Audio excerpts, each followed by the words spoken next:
সামনেই তো জন্মাষ্টমী, সেই জন্মাষ্টমী উপলক্ষে আমি তালের গুলগুলি বানাচ্ছি।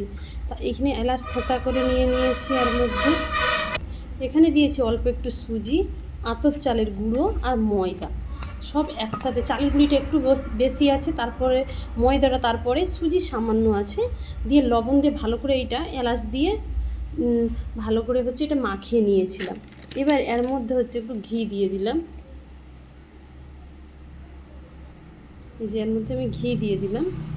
এবার নারকেল কুড়ো অবশ্যই দিবেন, তবে টেস্টটা বেশি আসবে। এই যে তালের পাল্পটা বের করেছি, এই তালের পাল্পটা কাঁচা নয়, মানে এটা কাঁচা, গরম করা নয়। যখন তুমি গুলগুলি বা তালের বড়া বানাবে তখন কিছু কাঁচাই দিলে কিন্তু হয়ে যাবে, তাই আমি কাঁচাটা দিয়ে দিচ্ছি।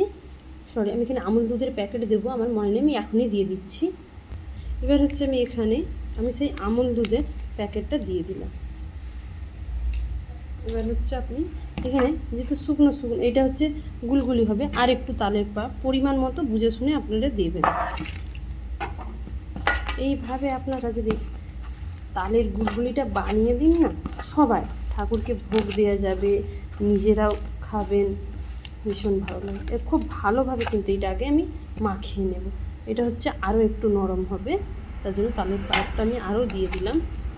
যতক্ষণ না একবারে দেবেন না, বুঝে শুনে পুরোপুরি দিবেন, বুঝে শুনে। খুব ভালোভাবে মাখিয়ে নিয়েছি। এবার আমি এখানে চিনি দিয়ে দিচ্ছি, বেশি চিনি লাগবে না, যেহেতু তালটা পুরো দিয়ে দিয়েছি, তালের উপরেই মাখা হচ্ছে, তালটাও মিষ্টি মিষ্টি ভাব আছে, তাই চিনিটা আপনারা বুঝে শুনে দিবেন। দেখুন, এটা কিন্তু খুব ভালোভাবে ফেটাবে, যত ভালোভাবে ফেটাবে না তত কিন্তু ভালো হবে, আর ফেটানো যদি ভালো না হয় তাহলে এটাও ভালো হবে না। এবার এখানে আমি রিফাইন তেলের উপরে ছোট ছোট করে এরকম করে আপনারা দিয়ে দিবেন।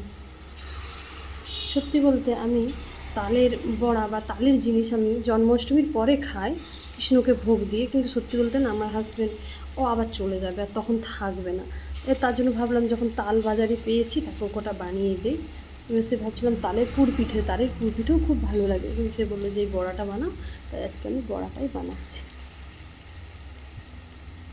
আর এইভাবে অবশ্যই বানিয়ে দেখুন, এই তালের গুলগুলিটা খেতে দুর্দান্ত লাগে।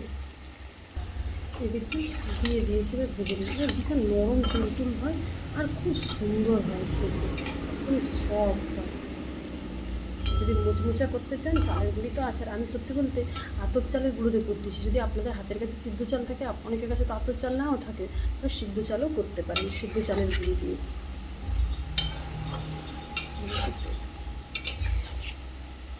ভাজা ভেজে আপনাদের আমি একটু লাল লাল করে দেখুন ভেজে নিয়েছি, এরকম আমি নামিয়ে নেব।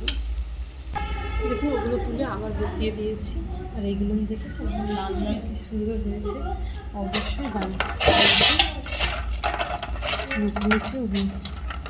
একবার কিন্তু বানিয়ে সবাইকে দিবেন, সবাই কিন্তু প্রশংসা করবেন এরকম বানিয়ে। আর আমার কেমন লেগেছে তালের বড়া তাই, আর অষ্টমী উপলক্ষে স্পেশাল খাবার কিন্তু এইভাবে রান্না করে দেবে। তালের বড়া না হলে তো কৃষ্ণেরই শুরু হয় না, মানে তালের গুলি টুলি না দিলে।